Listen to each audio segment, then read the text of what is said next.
أغثني يا رسول الله صلاة يا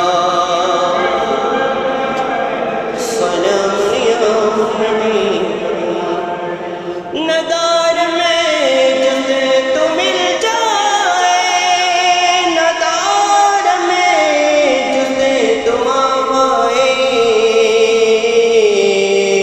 تو یہ خود ساز و سامانم اغثنی یا رسول اللہ صلاة یا سلام یا حبیب اللہ تو زندہ ہے واللہ تو زندہ ہے واللہ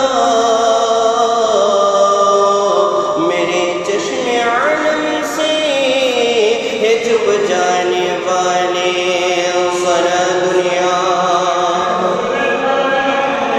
سلام یا حبیب اللہ علیہ سب سے اولا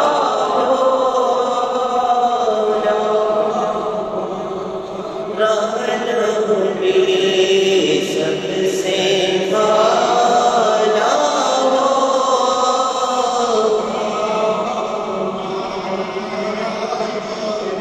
اپنی مولا کا پیارا ہمارا نبی اپنی مولا کا پیارا ہمارا نبی دونوں عالم کا دلہا ہمارا بھی سب سے ہمارا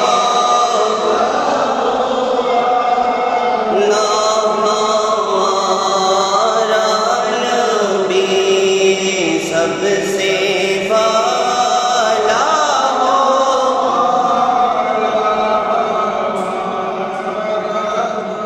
خلق سے اولیاء سے رسول خلق سے اولیاء سے رسول اور رسولوں سے اعلیٰ بھی سب سے اعلیٰ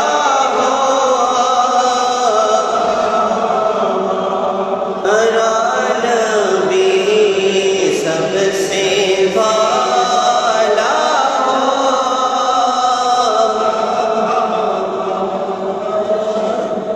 سب سے اعلیٰ ہمارا نبی سب سے والا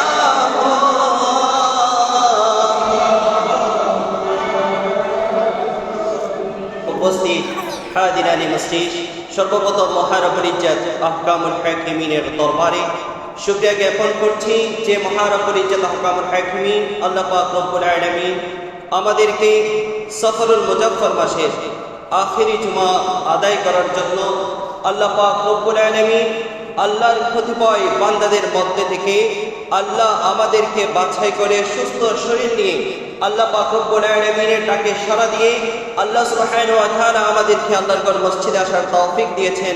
মহান রব্বুল ইজ্জত আহকামুল হাকিমিনের দরবারে শুকরিয়া আদায় একবার উচ্চ আওয়াজে বলি আলহামদুলিল্লাহ। প্রিয় হাজিরিন, আল্লাহ পাক রব্বুল আলামিন এই পৃথিবী সৃষ্টি করার পিছনে যে মহান এক উদ্দেশ্যের কথা আল্লাহ পাক রব্বুল আলামিন পবিত্র কোরআনে মাজিদ ফুরকানে হামিদের মধ্যে এলান করেছেন। আল্লাহ নিজেই বলছেন ওমা খালাকতুল জিন্না ওয়াল ইনসা ইল্লা লিয়াবুদুন। আল্লাহ বলছেন আমি অনর্থকভাবে আমি এই দুনিয়া বানাইনি। আল্লাহ বলছেন আমি অনর্থকভাবে মানুষ জিন জাতি আমার সৃষ্টিকুলকে বানাইনি। আল্লাহ বলছেন এই দুনিয়া বানানোর পিছনে আল্লাহ পাক রব্বুল আলামিনের এক মহৎ উদ্দেশ্য রয়েছে। আল্লাহ পাক রব্বুল আলামিন ওই উদ্দেশ্যের কথা সুস্পষ্ট ভাষায় কোরআনে মাজিদের মধ্যে এলান করছেন আল্লাহ বলছেন আমি দুনিয়া সৃষ্টি করার পিছনে যে মূল উদ্দেশ্য সেটাই হচ্ছে মানুষ জাতি এবং জিন জাতি আমি আল্লাহ পাক রব্বুল আলামিনের ইবাদত করবে। আমি আল্লাহ পাক রব্বুল আলামিনের ইবাদত করবে। ইবাদতের মাধ্যমে আল্লাহ আমরা কি পাবো? আল্লাহর কোরআন বলে দিচ্ছেন ইয়া আইয়ুহাল্লাযীনা আমানু ওয়া আমিলুস সালিহাত, আয় আমার বান্দারা তোমরা যদি ঈমান আনো এবং সৎ কর্ম করো তবে আমি আল্লাহ পাক রব্বুল আলামিন তোমাদেরকে এমন এক জান্নাতে প্রবেশ করাবো যেই জান্নাতের তলদেশ দিয়ে নহরসমূহ প্রবাহমান রয়েছে। সুবহানাল্লাহ। প্রিয় হাজরিন, আল্লাহ বলছেন যে আল্লাহ ইবাদত বন্দেগী করার জন্য বান্দা বানিয়েছেন, আর বান্দারা ইবাদত করার মাধ্যমে আল্লাহর নৈকট্যশীলে পরিণত হয়ে কোথায় যাবে? জান্নাতে যাবে। তাহলে মাঝখানে একটা উসিলা আল্লাহ পাক রব্বুল আলামিন দিলেন, সেই উসিলার নাম হচ্ছে ইবাদত। জান্নাতে যাওয়ার একটা মাঝখানে উসিলা রয়েছে, সেই উসিলার নাম কি? ইবাদত। ইবাদত করা ছাড়াই আপনি আমি কোনো বান্দাই জান্নাতে যেতে পারবে না। তাহলে আল্লাহ গো তুমি তো এমন, ইন্নাল্লাহা আলা কুল্লি শাইইন কাদির, আল্লাহ তুমি তো সমস্ত বিশ্বের উপর ক্ষমতাবান। আল্লাহ তুমি তো এমন যে বান্দার প্রতি দয়াবান। আল্লাহ বান্দা ইবাদত করলেও তোমার কোনো কিছু যায় আসে না, আবার বান্দা ইবাদত না করলেও আল্লাহ তোমার কোনো কিছু যায় আসে না। সমস্ত বান্দারাই যদি একত্রিত হয়ে সমস্ত ভেদাভেদ ভুলে গিয়ে সবাই এক ধর্ম ইসলামের মধ্যে চলে এসে সবাই যদি একই সাথে আল্লাহ পাক রব্বুল আলামিনের ইবাদত বন্দেগী করে আল্লাহকে ডাকা শুরু করে দেয়, তবে কি আল্লাহ পাক রব্বুল আলামিনের মর্যাদা মান সম্মান কি বৃদ্ধি পাবে? কখনো না। আবার দুনিয়ার সমস্ত বান্দারা সবাই ঐক্যমত হয়ে সবাই যদি একসাথে হয়ে একাগ্রত হয়ে এক জামাতে পরিণত হয়ে সবাই যদি বলে আমরা আজকে থেকে আল্লাহর ইবাদত করা ছেড়ে দিব, আল্লাহর ইবাদত করব না, আল্লাহকে ডাকবো না, সমস্ত মসজিদের দরজা বন্ধ হয়ে গেল, সমস্ত ইবাদতগাহ বন্ধ হয়ে গেল, খানায়ে কাবার দরজাও বন্ধ হয়ে গেল, সমস্ত মানুষের কলব থেকে আল্লাহর প্রেম মহব্বত ভালোবাসা চলে গেল, তারপরে কি আল্লাহ পাক রব্বুল আলামিনের কোনো মান সম্মান ইজ্জত আবরুদের মধ্যে কোনো প্রকার কমতি ঘটবে না। বুঝে গেল প্রিয় হাজিরিন, আল্লাহর ইবাদত করলেও বান্দা আল্লাহর মান সম্মান ইজ্জত আবরুরের মধ্যে কোনো প্রকার বৃদ্ধি হয় না, জিয়াদা হয় না। আবার সমস্ত বান্দারা যদি একসাথে মিলিত হয়ে আল্লাহর ইবাদত করাকে যদি ছেড়েও দেয়, আল্লাহ পাক রব্বুল আলামিনের ইজ্জত আবরুর রুবুবিয়তের মধ্যে কোনো প্রকার ঘাটতি সৃষ্টি হয় না। তাহলে মাওলা গো কেন তুমি জান্নাতে যাওয়ার জন্য আল্লাহ উসিলা বানালেন কি? নামাজ। নামাজ ছাড়া কোনো বান্দা জান্নাতে যেতে পারবে না। হাদিসে মুবারকার মধ্যে রয়েছে আমার নবী সাল্লাল্লাহু আলাইহি ওয়াসাল্লাম ইরশাদ করেছেন আস-সালাতু মিফতাহুল জান্নাহ, জান্নাতে প্রবেশ করার জন্য আল্লাহ নামাজকে চাবি বানিয়েছেন। চাবি বিহীন যেমন ঘরের দরজা খোলা যায় না, জান্নাতে যাওয়ার জন্য নামাজবিহীন কেউ জান্নাতের দরজা খুলতে পারবে না। যে যাহারা জান্নাতের মধ্যে প্রবেশ করবে, জান্নাতে প্রবেশ করার ইচ্ছা পোষণ করবে, তাদের প্রথম নাম্বার আমল হচ্ছে ঈমান আনা। ঈমান আনায়নের পরে যে কাজটা সকল মুসলমানকে করতে হবে সেই আমলের নাম হচ্ছে নামাজ। এই নামাজকে আল্লাহ একটা মাধ্যম বানিয়েছেন, উসিলা বানিয়েছেন। তাহলে এই উসিলা ছাড়া, এই মাধ্যম ছাড়া আপনি আমি কখনো জান্নাতে যেতে পারবো না। আল্লাহ পাক রব্বুল আলামিন তার দ্বীন, তার ধর্ম, তার রুবুবিয়ত, তার একাত্মতা, তার যে তিনি যে অদ্বিতীয় রব সেটা এবং তার ইবাদত করার জন্য মানুষকে আহ্বান করার জন্য আল্লাহ মাঝখানে তার দ্বীন এবং তার আল্লাহ এবং দ্বীনের মাঝখানে একজন নবী রাসূলকে পাঠিয়েছেন। নবী রাসূল হচ্ছে আল্লাহ পর্যন্ত পৌঁছানোর একটা কি মাধ্যম। ইসলাম এবং আল্লাহ এই দুইয়ের মাঝে, আল্লাহর দ্বীন এবং আল্লাহ এই দুইয়ের মাঝে আল্লাহ একটা মাধ্যম ফিট করেছেন, যে মাধ্যমের নাম হচ্ছে নবী ও রাসূল। একটু প্রিয় হাজরিন একটু লক্ষ্য করুন, আল্লাহ কি চাইলে তার দ্বীনের দাওয়াত, তার ধর্মের দাওয়াত কোনো নবী রাসূল ছাড়া দুনিয়ার মধ্যে আমাদের কাছে পাঠাতে পারতেন না? আল্লাহ তো নিজেই বলছেন ইন্নাল্লাহা আলা কুল্লি শাইইন কাদির, আমি আল্লাহ এমন সমস্ত অক্ষমতা থেকে আল্লাহ পুত পবিত্র। আল্লাহর কাছে কোনো অক্ষমতা নেই, আল্লাহর কাছে কোনো অক্ষম বলতে কোনো কিছুই নেই। আল্লাহর কোরআন তো নিচেই বলছে কুন ফায়াকুন, আমি আল্লাহ বললেই তো সেটা হয়ে যায়। তাহলে আল্লাহ পাক রব্বুল আলামিনের কাছে কোনো অক্ষমতা নেই। তো আল্লাহ গো, তুমি দ্বীন এবং তোমার মাঝখানে পৌঁছানোর জন্য কেন মাঝখানে একটা মাধ্যম দিলে নবীও রসুলকে? আমার আল্লাহ বলে দেন যে আমার রসুল আমার নবী ছাড়া হে বান্দা তোমরা কখনো দ্বীন আর ইসলাম দ্বীন দিয়ে আমি আল্লাহর কাছে পৌঁছতে পারবে না যতক্ষণ না কোনো নবী রসুলকে মাধ্যম না মানবে। বুঝেন না আমার কথা? বুঝে নেন ভালো করে যে হযরত ঈসা রূহুল্লাহ আলাইহিস সালাম ইনি রাসূল করিম সাল্লাল্লাহু আলাইহি ওয়াসাল্লাম দুনিয়ায় আসার আগে ওনার ধর্ম এই পৃথিবীর মধ্যে বিরাজমান ছিল। যখন আমাদের প্রিয় নবী রাসূল সাল্লাল্লাহু আলাইহি ওয়াসাল্লাম দুনিয়ার মধ্যে আবির্ভাব করেন, ঈসা রূহুল্লাহ আলাইহিস সালামের যে শরীয়ত, যে বিধিবিধান আল্লাহর পক্ষ থেকে এসেছিল, সমস্ত বিধিবিধান রহিত হয়ে গেল। এখন আমার নবীর দ্বীন, আমার নবীর ধর্ম, আমার নবী যে দ্বীন ইসলাম প্রতিষ্ঠা করে গিয়েছেন, সেই দ্বীন ইসলাম সবাই মান্যত করতে, সবাই মানতে এটা একান্ত বাধ্য। এখন এই ইসলাম এবং আল্লাহ পর্যন্ত পৌঁছার জন্য উসিলা হচ্ছে আমার আপনার নবী। এখন যদি আমার আপনার নবীকে আপনি উসিলা না বানিয়ে আপনি যদি পূর্ববর্তী ধর্মকে অনুসরণ করেন, এই সময়ের জন্য সেই ধর্মের অনুসরণ করা এটা হচ্ছে মূর্খতা, এবং আমি পথভ্রষ্টতার কি হব? অন্তর্ভুক্ত হব। আমার আপনার নবী দুনিয়ায় আসার আগে তাদের ধর্ম পালন করা প্রত্যেকের জন্য বাধ্য ছিল। যখন আমার আপনার নবী দুনিয়ার মধ্যে চলে আসলো, এরপর থেকে তাদের ধর্ম মানা আমাদের জন্য অবাধ্য হয়ে গেল। এখন আমরা আর সেই ধর্ম মানতে পারবো না।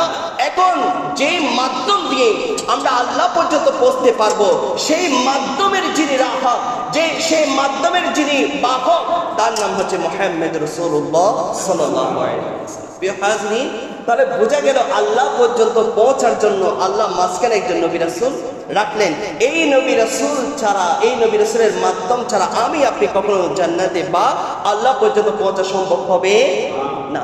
প্রিয় হাজিরিন, এবারও শুনুন, আল্লাহ তাআলা কোরআনে মাজিদ ফুরকানে হামিদ 30 পারা কোরআন পাঠিয়েছেন।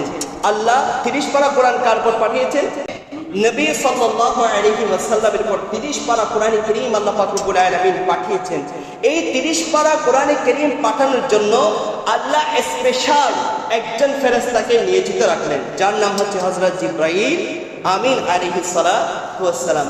ইনি আল্লাহর পক্ষ থেকে যখন যাহা তখন তাহা নিয়ে আল্লাহ পাক রব্বুল আলামিনের পক্ষ থেকে আমাদের নবীর কাছে আয়াতের অংশ বিশেষ, কোন সূরার অংশ বিশেষ, কোন পুরা সূরাকে নিয়ে আল্লাহ পাক রব্বুল আলামিনের পক্ষ থেকে আমাদের নবীর কাছে আসতেন। এখন বলুন, আল্লাহ চাইলে কি সেই কোরআনের আয়াত অথবা সেই কোরআনের সূরা অথবা সেই কোরআনের সূরার অংশকে আল্লাহ চাইলে কি মাধ্যমবিহীন আল্লাহর পক্ষ থেকে সরাসরি রাসূলের কাছে পৌঁছাতে পারতেন না? পারতেন কিনা? পারতেন। এরপরও আল্লাহ কেন তুমি জিবরাইলকে মাঝখানে মাধ্যম বানালে? আল্লাহ নাউযুবিল্লাহ, আল্লাহ তুমি কি এতই অক্ষম যে তোমার বাণী রাসূল পর্যন্ত পৌঁছাতে একজন মাধ্যমের প্রয়োজন হয়? নাউযুবিল্লাহ। এটা তো বিশ্বাস করা, এটা ঈমানের জন্য কি হবে? খতরনাক হবে না? এবার আসুন, আল্লাহ আমাদের রূহকে কবজা করেন, আমাদের জান কবজা করে। আমাদের মৃত্যু হয় কিনা? মানুষ কি কুল্লু নাফসিন যায়িকাতুল মউত, প্রত্যেক মানুষকে মৃত্যুর স্বাদ অবশ্যই গ্রহণ করতে হবে। মওলা এই মৃত্যু তুমি দান করো। আমরা জানি হায়াত এবং মৃত্যুর মালিক হচ্ছে তুমি। তো মওলা হায়াত দিবেও তুমি, মৃত্যু দিবেও তুমি। মওলা গো, কেন এই মৃত্যুর দায়িত্ব পালন করার জন্য স্পেশাল একজন ফেরেশতা রাখলে, যার নাম হচ্ছে হযরত আজরাইল আলাইহিস সালাতু ওয়াস সালাম। ইনি ছাড়া কি কেউ কারো রূহ কবজা করতে পারে না? এবার দেখুন, ইনি ছাড়া কেউ রূহ কবজা করতে পারে না। আবার অ্যাক্সিডেন্ট হলে মানুষ যে মারা যায়, আমরা কি বলি যে আজরাইল আলাইহিস সালাম এসে রূহ নিয়ে গেছেন, ওনার মৃত্যু ঘটিয়েছেন, নাকি বলি অ্যাক্সিডেন্ট হয়েছে তাই মারা গেছে? কোনটা বলি? অ্যাক্সিডেন্ট হয়েছে তাই মারা গিয়েছে। এই অ্যাক্সিডেন্ট ও মৃত্যুর একটা কি ওসিলা, মাধ্যম। ওসিলা এবং মাধ্যম, বুঝতেছেন আমার কথাগুলো? এরপরে আসুন, হযরত আজরাইল আলাইহিস সালাতু ওয়াস সালাম যে রূহ কবজা করছে, হায়াত এবং মওতের মালিককে, কথা বলুন বড় করে, হায়াত এবং মওতের মালিককে আল্লাহ। আল্লাহ ছাড়া কেউ মৃত্যু ঘটাতে পারে না। আল্লাহ ছাড়া কেউ হায়াত দিতে পারে না। মওলা গো, কেন সেই মাঝখানে তুমি আজরাইল আলাইহিস সালামকে রাখলে? তখন মওলা বলে দেয়, আমি এটা উসিলা বানিয়েছি, মাধ্যম বানিয়েছি, যেন আজরাইলের মাধ্যমে তো কবজ হয়ে যায়, আর কোনো বান্দা যেন বলতে না পারে আল্লাহ আমার এইভাবে মৃত্যু দিয়েছে। আজরাইলকে আমি এখানে মাধ্যম বানিয়েছি, উসিলা বানিয়েছি। এবার আসুন, আরেকজন ফেরেশতার নাম হচ্ছে হযরত মিকাইল আলাইহিস সালাম। চারজন বড় বড় ফেরেশতা, দুইজনের কাজ তো গেল। তৃতীয় নম্বর হচ্ছে হযরত মিকাইল আলাইহিস সালাম। ওনাকে কি দায়িত্ব দিয়েছেন? আল্লাহ ওনাকে দায়িত্ব দিয়েছেন আমরা যে রিজিক খাই, আমরা যে খাবার খাই, যে সকালে নাস্তা করে এসেছেন, এই নাস্তা যে খাবেন, এই খাবারের বন্টনের দায়িত্ব পালন করে হযরত মিকাইল আলাইহিস সালাম। উনি কে কখন কি খাবে, কোথায় খাবে, কোন দোকানে খাবে, কোন ঘরে বসে খাবে, কার মাধ্যমে সেই রিজিক তার পর্যন্ত পৌঁছবে, এই সমস্ত পলিসি, এই সমস্ত মেথড, এই সমস্ত আপনার পদ্ধতিগুলো যিনি অ্যাপ্লাই করেন, ওনার নাম হচ্ছে হযরত মিকাইল। বলেন তো, এই কাজটা কি আল্লাহ চাইলে করতে পারতেন না? আল্লাহ কি জানেন না কোন বান্দা কখন কি খাবে? আল্লাহ কি জানতেন না কার মাধ্যমে সেই খাবার তার ঘর পর্যন্ত পৌঁছে দিবে? এই কাজটি কি আল্লাহ করতে পারতেন না? এরপর আল্লাহ পাক রব্বুল আলামিন একজন ফেরেশতাকে স্পেশাল দায়িত্ব প্রদান করেছেন, যার নাম হচ্ছে হযরত মিকাইল আলাইহিস সালাম। আল্লাহ মিকাইলের মাধ্যমে আপনার আমার ঘরে আজকে সকালে যে নাস্তা করে আসছেন, আজকে জুমায় আসার আগে যে খাবার খেয়ে আসছেন, সেই খাবার আপনার ঘর পর্যন্ত পৌঁছে আপনার মুখের ভিতর ঢুকে পেট পর্যন্ত পৌঁছার যে দায়িত্ব পালন করেছে, সেই দায়িত্ববান ফেরেশতার নাম কি? হযরত মিকাইল আলাইহিস সালাম। এরপরে আসুন হযরত ইসরাফিল আলাইহিস সালাম, যাকে আল্লাহ একটা স্পেশাল দায়িত্বের জন্য নিয়োজিত করে রেখেছেন, যে কাজটা হচ্ছে যখন কিয়ামত হয়ে যাবে, কিয়ামত সংঘটিত হওয়ার ঠিক প্রারম্ভে মুহূর্তে এই ইসরাফিল আলাইহিস সালাম সিংহার মধ্যে ফুৎকার দিবেন। এই ফুৎকার দেওয়ার দায়িত্ব রেখেছেন হযরত ইসরাফিল আলাইহিস সালাতুসসালামকে। আল্লাহ গো, তুমি তো বলেছো কুন ফায়াকুন, তুমি বললে হয়ে যায়।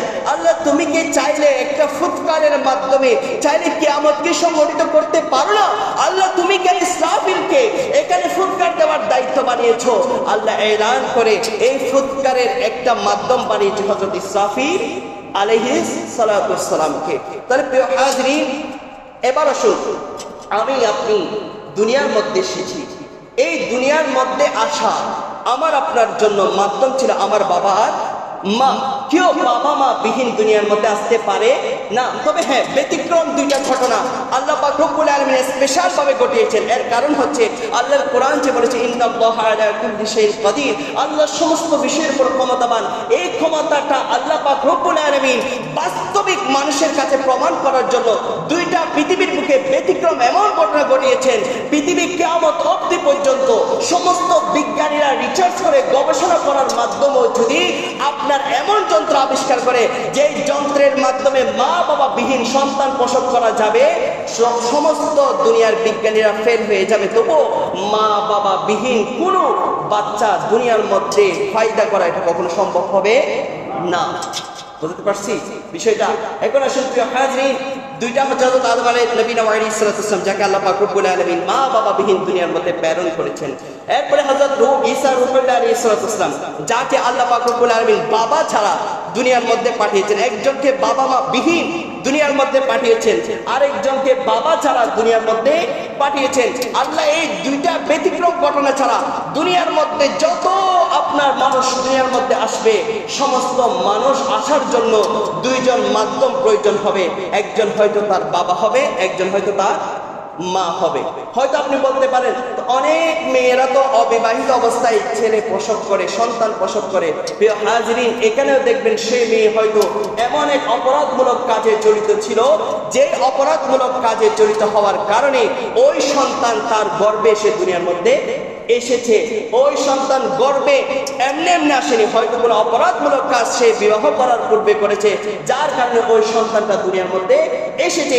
এখানেও আল্লাহ পাক রব্বুল আলামিন মানুষ দুনিয়ার মধ্যে পাঠানোর পিছনে ওসিলা মাধ্যম রেখেছেন তার মা বাবা কে। প্রিয় হাজরিন, প্রত্যেকটা সেক্টর আপনি দেখুন, কোন সেক্টর আল্লাহ পাক রব্বুল আলামিন মাধ্যম ছাড়া সৃষ্টি করে নাই। আল্লাহর কাছে যেতে হলে, আল্লাহর কাছে পৌঁছতে হলে সেখানে আপনার মাধ্যম প্রয়োজন। মাধ্যম ছাড়া আমি আপনি কখনো কেউ আল্লাহ পর্যন্ত পৌঁছা সম্ভব নয়। এখন অনেকেই প্রশ্ন করে, অনেকেই যুক্তি দেয়, আল্লাহ কি এমন যার কাছে যেতে মাধ্যমের প্রয়োজন হয়, উনি কি এমন আল্লাহ যার কাছে যাওয়ার জন্য মাধ্যম প্রয়োজন? বেহাজিরিন, একটু বুঝে নিন যে আমরা নামাজ পড়ি, নামাজের জন্য একজন সামনে কি রাখি? কথা বলেন না ভাই, একজন কি রাখি? সমস্ত মানুষের নামাজের দায়িত্ব পালন করছে কে? ইমাম। এখন বলুন, ইমামের নামাজ যদি ভুল হয়, মুসাল্লি যারা আছে তাদের নামাজ কি শুদ্ধ হবে? আবার ইমামের নামাজ যদি আল্লাহর কাছে কবুলিয়ত হয়ে যায়, সবার নামাজ কবুলিয়ত হয়ে যাবে। তো ইমাম, ইনি তো আল্লাহ পর্যন্ত পৌঁছার এখন মাধ্যম হয়ে গেল। এখন ইমামের নামাজ না হলে আপনি আল্লাহর কাছে নামাজ কবুলিয়ত করাতে পারছেন না। আবার ইমামের নামাজে যদি ভুল হয়, আপনার নামাজও হচ্ছে না, তার ইমামটা আপনার নামাজের কবুলিয়তের জন্য একটা মাধ্যম হয়ে দাঁড়ালো। আল্লাহ চাইলে কি জামাতে নামাজ পড়ার যে সওয়াব, সেই সওয়াব কি একাকিত্ব নামাজ পড়ার মাধ্যমে দিতে পারতেন না? পারতেন কিনা? জামাতে নামাজ পড়ার যে ফজিলত, আমার নবী তো এই কথা এলান করলেন, যে বা যাহারা জামাত পড়তে মসজিদে না আসে, আযানের ধ্বনি প্রতিধ্বনিত হওয়ার পরও, আযানের ধ্বনি শোনার পরও যে বা যাহারা জামাত পড়ার জন্য মসজিদে না আসে, আমি নবীর ইচ্ছা হয় তাদের ঘরে গিয়ে তাদের ঘরগুলো যেন বিলীন করে দিই, জ্বালিয়ে পুড়িয়ে ছাই করে দিই। আমার নবীর এলান। তাহলে বোঝা গেল জামাতের গুরুত্ব কেমন। আমার আল্লাহ তো কোরআন কারীমের মধ্যে সূরা বাকারার মধ্যে এলান করছেন, ওয়ারকাউ মা রাকিন, আয় আমার বান্দারা রুকুকারীদের সাথে রুকু করো, অর্থাৎ জামাতের মধ্যে শামিল হও। জামাতের গুরুত্ব কতটুকু? এই জামাতের নামাজ পড়া, আপনার নামাজ আল্লাহ পর্যন্ত পৌঁছে দেওয়ার জন্য আপনাকে আমাকে একটা মাধ্যম নিতে হচ্ছে, যে মাধ্যমের নাম হচ্ছে ইমাম সাহেব। ইমাম এখানেও আল্লাহর ইবাদত করার জন্য একটা মাধ্যম প্রয়োজন। এবার আসুন, হজ করতে যাচ্ছেন, খানে কাবা, খানে কাবা কি আল্লাহ? কথা বলে না, খানে কাবা কি আল্লাহ? নাউযুবিল্লাহ। কেউ যদি বিশ্বাস এই অন্তরে রাখে যে খানে কাবা মনে হয় আল্লাহ, আমি আল্লাহকে দেখছি, নাউযুবিল্লাহ, তার কি ঈমান চলে? খানে কাবা আল্লাহ নয়, খানে কাবা হচ্ছে আল্লাহ পাওয়ার একটা সর্বশ্রেষ্ঠ স্থান। ওই খানে কাবা পর্যন্ত পৌঁছতে পারলে আপনি এমন এক স্থানে গিয়ে পৌঁছেছেন যেখানে গেলে অতি তাড়াতাড়ি আল্লাহকে পেতে পারবেন। বুঝেন আমার কথা? ধরে নেন একজন মানুষের 4-5টা অফিস হয়েছে, সে 5-6 জায়গায় অফিস করে। এখন তার একটা স্পেশাল অফিস রয়েছে যেখানে তাকে সর্বদা সর্বাবস্থায় পাওয়া যায়, এবং যেখানে গেলে আপনি অতি তাড়াতাড়ি সে অফিসারের সাথে দেখা করতে পারবেন। তার অনেক জায়গায় অফিস রয়েছে, কিন্তু এমন স্পেশাল একটা অফিস রয়েছে যেখানে সে সর্বদা সর্বক্ষণ থাকে এবং সর্বদা সর্বক্ষণ মানুষের সেবায় নিয়োজিত থাকে। তো খানে কাবা, আমি বোঝার জন্য বলছি মিসাল, আবার অন্য মাইন্ডে নেবেন না, আমি জাস্ট দুনিয়াকে এক্সাম্পল দিয়ে বোঝাচ্ছি। আল্লাহ পাক রব্বুল আলামিন খানে কাবা বানিয়েছেন এই জন্য যে মানুষের সাথে অতি তাড়াতাড়ি আল্লাহ পাক রব্বুল আলামিনের অতি তাড়াতাড়ি নৈকট্যশীল বান্দায় পরিণত হতে পারে, আল্লাহ পর্যন্ত যেন অতি তাড়াতাড়ি পৌঁছতে পারে, সেজন্য আল্লাহ খানে কাবা বানিয়েছেন। এখানে খানে কাবা একটা কি উসিলা। এরপরে দেখুন, আরফাতের ময়দানে গিয়ে সমস্ত মুসলমানরা দোয়া করে না দোয়া? কেন করে? আরফাতের ময়দানে হাজিদের একান্ত বিশ্বাস, আরফাতের ময়দান এমন এক জায়গা যেখান থেকে দোয়া করলে আল্লাহ দোয়া কখনো ফেরত দেয় না। এখন বলুন, আরফাতের ময়দানে কি এখন দোয়া কবুলিয়তের উসিলা বানাইছে কি বানায়নি? কথা বলেন না ভাই। আরফাতের আল্লাহ কি সব জায়গা থেকে দোয়া করলে শুনেন না আল্লাহ? কথা বলেন না ভাই। আল্লাহর কাছে আপনি এখান থেকে দোয়া করলে আল্লাহ শুনতে পান না? পান কিনা? আপনার ঘর থেকে বসে আল্লাহকে ডাকলে আল্লাহ শুনবে না? কথা বলেন। পাহাড়ে গিয়ে আল্লাহকে যদি আপনি ডাকেন আল্লাহ শুনবে না? এমন এক জায়গায় গিয়ে আপনি আল্লাহকে ডাকছেন যেই জায়গার কথা কেউ শুনে না, সেই জায়গার কথা শুনতে পারেন কে? কথা বলেন, কে শুনতে পারে? আল্লাহ। এরপরও স্পেশাল ভাবে আরফাতের ময়দানে গেলে আপনার আমার দোয়া আল্লাহ বলছেন স্পেশাল ভাবে শুনেন এবং আল্লাহ দোয়া কবুল করেন। তাহলে বোঝা গেল এই আরফাতের ময়দান ও দোয়া কবুলিয়তের একটা কি মাধ্যম। আজকে জুমার দিন, এমন এক সময় আমার নবী সাল্লাল্লাহু আলাইহি ওয়াসাল্লাম এলান করেন, জুমার দিন এমন এক সময় রয়েছে যে সময় বান্দা আল্লাহর কাছে দোয়া করলে আল্লাহ সেই দোয়াকে বিনা দ্বিধায় কবুল করে নেন। আমার নবী এলান করলেন সেই সময়টা হচ্ছে আসর এবং মাগরিবের সময়। এখন বলুন, সমস্ত সময় কার জন্য? কথা বলে না ভাই, বুঝতেছেন না মনে আমার কথা? সমস্ত সময় কার জন্য? আল্লাহকে আমি যখন ডাকবো আল্লাহ কি তখন শুনবেন না? স্পেশাল সময় বেঁধে দেওয়ার কারণটা কি? তাহলে এই স্পেশাল সময়টা আমার আপনার জন্য দোয়া কবুলিয়তের একটা মাধ্যম। এখন প্রিয় ভাইয়েরা, আপনি নামাজ পড়ছেন জান্নাতে যাওয়ার একটা মাধ্যম হিসাবে, আপনি হজ করছেন আল্লাহ পর্যন্ত পৌঁছার একটা মাধ্যম হিসাবে, আপনি নবী মানছেন আল্লাহ পর্যন্ত পৌঁছার একটা মাধ্যম হিসাবে, আপনি দুনিয়ার মধ্যে সঠিকভাবে এসেছেন যারও সন্তান হিসাবে নয়, বরং একজন সত্যিকার সন্তান হিসাবে দুনিয়ার মধ্যে এসেছেন মা বাবার মাধ্যমে। আল্লাহ সমস্ত কিছু মাধ্যম দ্বারা সৃষ্টি করেছেন, কোনো কিছুই মাধ্যম ছাড়া আল্লাহ পাক রব্বুল আলামিন সৃষ্টি করেন নাই। তো আপনি আমি কিভাবে বলি মাধ্যম ছাড়া সরাসরি আল্লাহর কাছে পৌঁছানো যাবে? সম্ভব?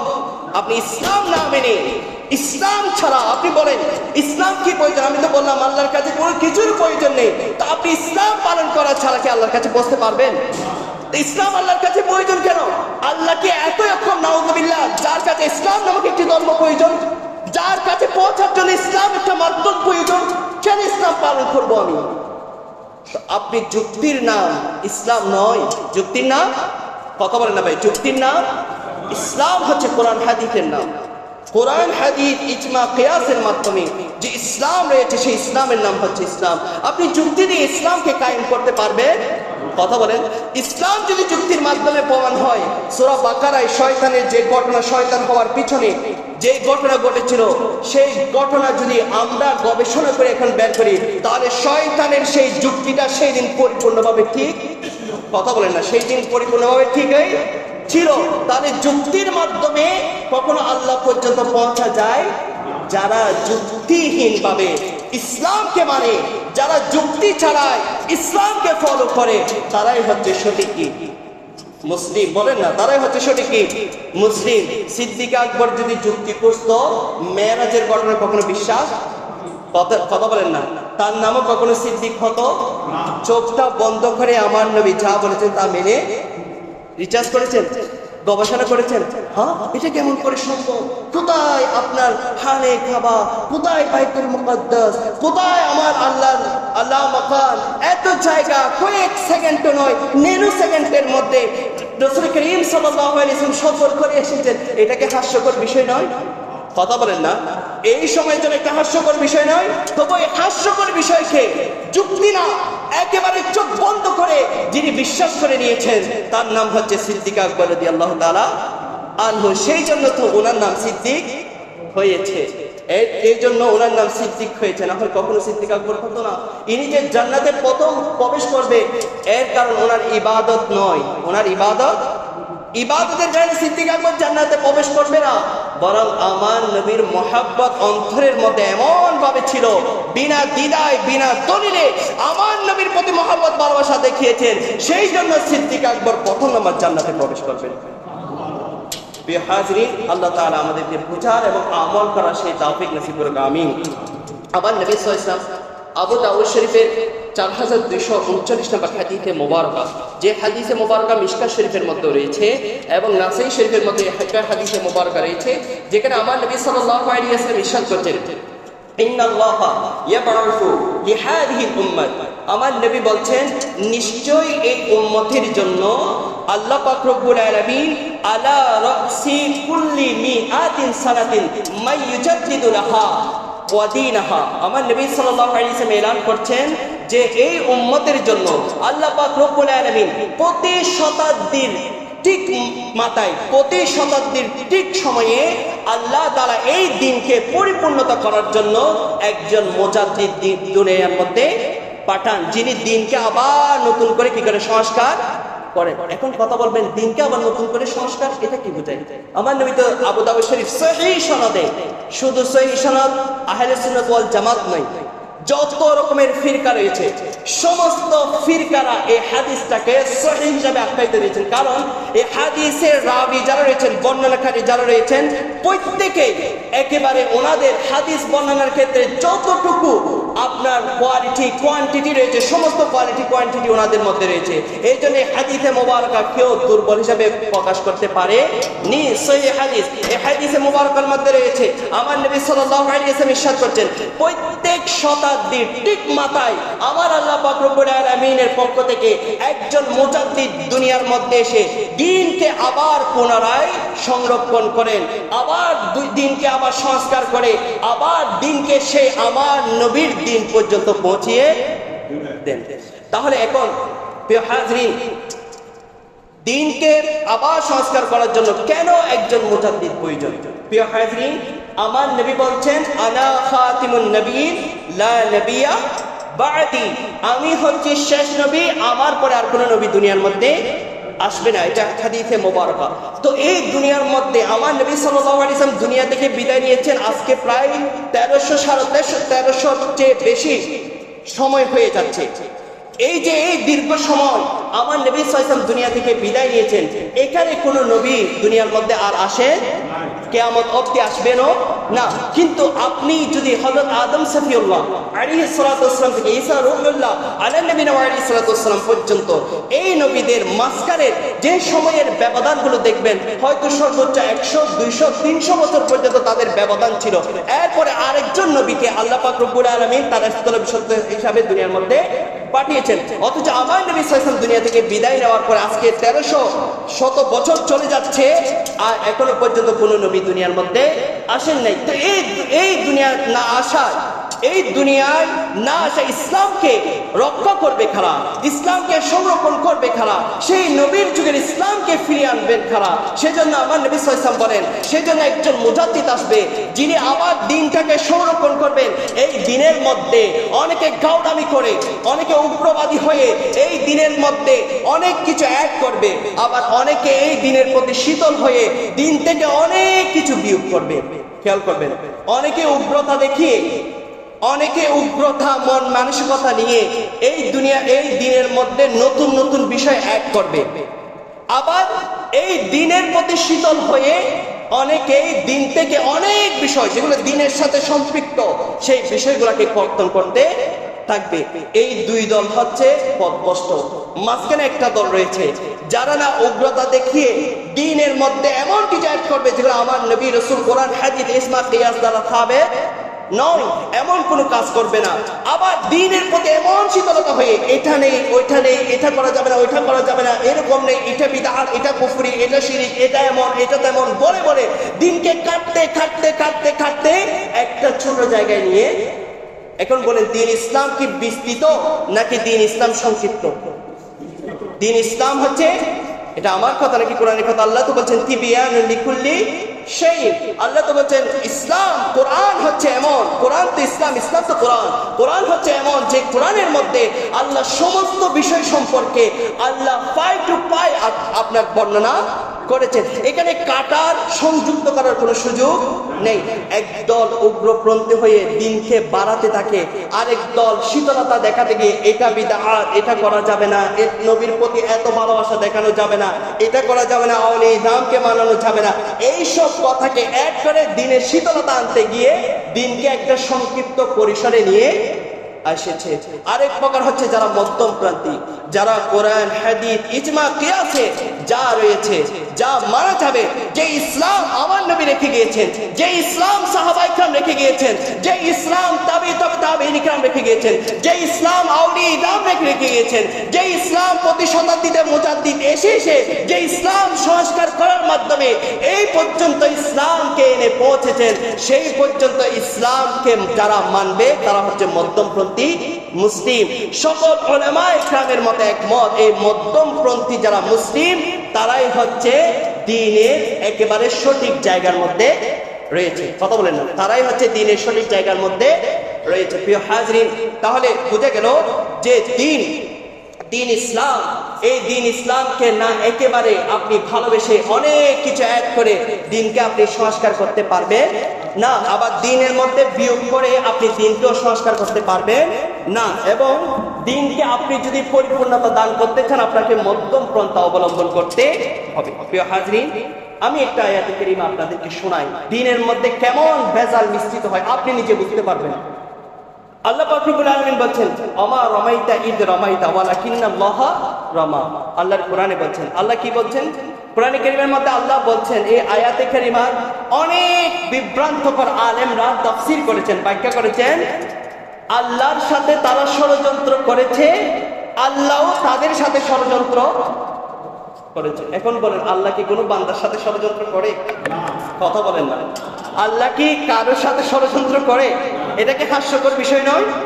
অনেক তাফসীর, একাধিক তাফসীর করে আপনি দেখবেন, যেখানে এই আয়াতের তাফসীর করতে গিয়ে লিখলো যে আল্লাহর সাথে কাফের মুশরিক বিদিনরা আল্লাহর সাথে ষড়যন্ত্র করেছে, আল্লাহ সুবহানাহু ওয়া তাআলা নাউযুবিল্লাহ তাদের সাথে ষড়যন্ত্র করেছে।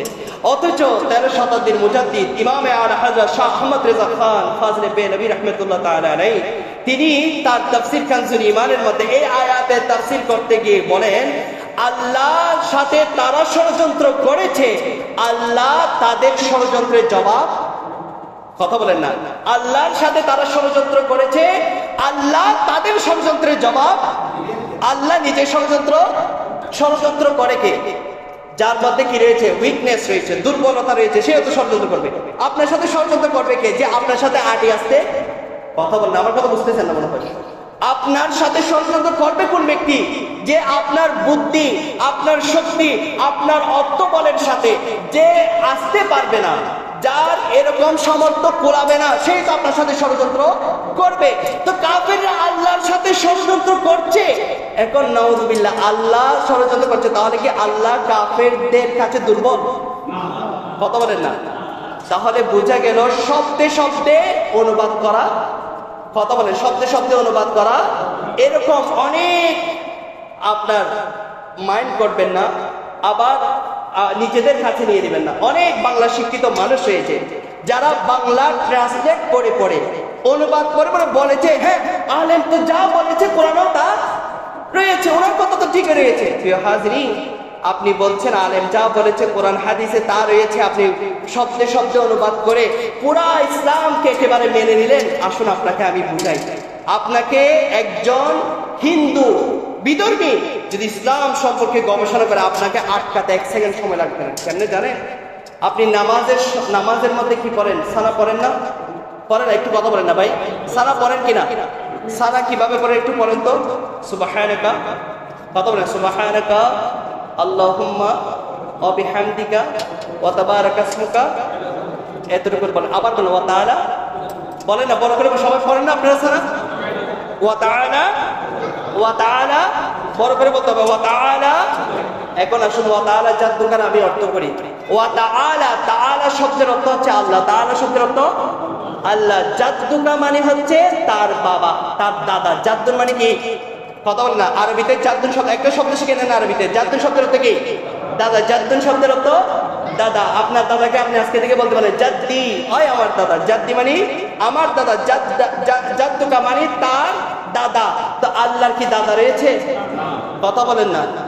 তাহলে তো হিন্দু খ্রিস্টানরা যে ধর্ম পালন করে, এই সানার মাধ্যমে তো তাদের ধর্ম কি রয়েছে? সত্য। শব্দে শব্দ অনুবাদ করলে ওয়া তাআলা জাদ্দুকে আপনি শাব্দিক অনুবাদ করতে পারবেন না। এখানে আপনাকে অনেক বিষয় গবেষণা করতে হবে, অনেক জ্ঞান আপনাকে রাখতে হবে। 26টার ঊর্ধ্বে আপনি জ্ঞান আহরণ করার পরে বলতে পারবেন এটার সঠিক অর্থটা কি রয়েছে। না হয় আপনি সূরা ফাতিহার প্রথম নাম্বার শব্দেরও অনুবাদ করতে পারবেন না। বুঝতে পারছি আমি জিনিসটা? তো বুঝে গেল প্রিয় হাজরিন, শব্দে শব্দ অনুবাদের নাম ইসলাম নয়। আপনি কোরআন শব্দে, হাদিস শব্দ শব্দ করে হাদিসের ব্যাখ্যা করলেন, এটার নাম ইসলাম। আপনি শুধু বুখারী শরীফ পড়ে বিভ্রান্ত হয়ে যাবেন, কিছু মনে করবেন না। এই বুখারী পড়ার জন্য আপনাকে 26টার মধ্যে জ্ঞান রাখবে। আপনি বুখারী যদি আপনি অর্থ পড়ে পড়ে পড়ে পড়ে বুখারী পড়েন, আপনি নিজেই বিভ্রান্ত হয়ে যাবেন। কখনো আল্লাহ রাসূল সাল্লাল্লাহু আলাইহি ওয়াসাল্লাম বলেছেন বুকের উপর হাত বাঁধো, কখনো আল্লাহ রাসূল বলেছেন নাভির নিচে হাত বাঁধো, কখনো আল্লাহ রাসূল বলেছেন হাত রফিয়া আয়দান করো, কখনো আল্লাহ রাসূল বলেছেন রফিয়া আয়দান করা যাবে না। আপনি তো শুধু হাদিস নয়, কোরআন পড়লে আপনি বিভ্রান্ত হয়ে যাবেন। কারণ কোরআনে তো আল্লাহ বলছেন ইয়া আইয়ুহাল্লাযীনা আমানু লা তাকরাবুস সালাতা ইল্লা ওয়া আনতুম সুকরা। আমার আল্লাহ বলছেন মদ খেয়ে তোমরা নামাজে নিকটবর্তী হবে। যদি শাব্দিক শব্দ অনুবাদ করে অর্থ দাঁড়ায় নামাজ ছাড়া অন্য যে কোনো সময় মদ খাওয়া। কথা বলেন, আমার কথা নাকি কোরআনের কথা? এখন কোনো মদ করে এসে যদি আপনাকে বলে তুমি মদ খাওয়া হারাম কেন বলছো, হারাম কেন বলছো, কোন দিক থেকে বলছো? আল্লাহ তো নিজে বলতে নামাজ ছাড়া যে কোনো সময় মদ খাওয়া। কোরআনের কথা, কোরআন করে তুমি এরকম দলিল অনেকে দেয় না, এই কোরআনে তো এটাই আছে, নবী উম্মি এই কথাটা কোরআনের মধ্যে আছে, তুমি আবার কোন দলিল দিচ্ছ বলে না? তো প্রিয় হাজরিন, আপনি এই দলিলগুলো নেবেন কোথায়? তো প্রিয় হাজরিন, সেই জন্য সামান্য পড়ে ইসলাম প্রচার করতে আপনি পারবেন ইসলাম প্রচার করার জন্য আপনার বিস্তৃত জ্ঞানের প্রয়োজন হবে, অনেক জ্ঞানের প্রয়োজন হবে। এই জ্ঞানগুলো যারা হরণ করে আমাদের পর্যন্ত ইসলাম পৌঁছেছেন, তাদের একজন হচ্ছে মুজাদ্দেদ। তাদের একজন হচ্ছে কি? মুজাদ্দেদ ছাড়া ইসলাম এই পর্যন্ত পৌঁছায় কিনা সম্ভব নয়। এদের মধ্যে একজন হচ্ছে ইমাম আলা হযরত শাহ ইমাম আহমদ রেজা খান ফাজিল বেরলভী রাহমাতুল্লাহ আলাইহি। আল্লাহ পাক রব্বুল আলামিন উনি সহ যত মুজাদ্দেদ আজ পর্যন্ত সঠিক ইসলাম আমাদের কাছে পৌঁছেছেন, সমস্ত মুজাদ্দেদকে আল্লাহ তাআলা কবুল করুক, আমিন। আল্লাহ ওই সমস্ত মুজাদ্দেদের সদকায় আমাদেরকে কবুল করুক, আমিন। আল্লাহ আমাদেরকে সঠিক ইসলাম, যে ইসলাম আল্লাহ রাসূল রেখে গিয়েছেন, যে ইসলাম সাহাবায়ে কেরাম রেখে গিয়েছেন, যে ইসলাম তাবিঈ কেরাম রেখে গিয়েছেন, যে ইসলাম তাবিঈ কেরাম রেখে গিয়েছেন, যে ইসলাম আউলিয়া ইদাম রেখে গিয়েছেন, সেই ইসলামের পরিপূর্ণ অনুসারী হওয়ার তৌফিক নসিব করুক, আমিন। ব্যক্তি কেন্দ্রিক ইসলাম থেকে আল্লাহ আমাদের ঈমান আমলকে হেফাজত করুক, আমিন। কোন ব্যক্তি কি বললো সে নয়, কোন ব্যক্তির ফলোয়ার আমি সেটা দেখার দরকার নেই। তার ইসলাম যদি কোরআন হাদিস ইসমা কিয়াস অনুযায়ী হয়, তবেই তার ইসলামকে আমি ফলো করব, তার কথাকে ফলো করব। তার কথার মধ্যে যদি কোনো প্রকার কোরআন হাদিস ইসমা কিয়াসের বিপরীত কোনো কথা থাকে, তাকে 1 মিনিটও লাগবে না পদত্যাগ করতে আমার অন্তর থেকে। এটাই হচ্ছে ঈমানের পরিচয়। আল্লাহ আমাদেরকে বোঝা এবং আমল করা সেই তৌফিক নসিব করুক, আমিন।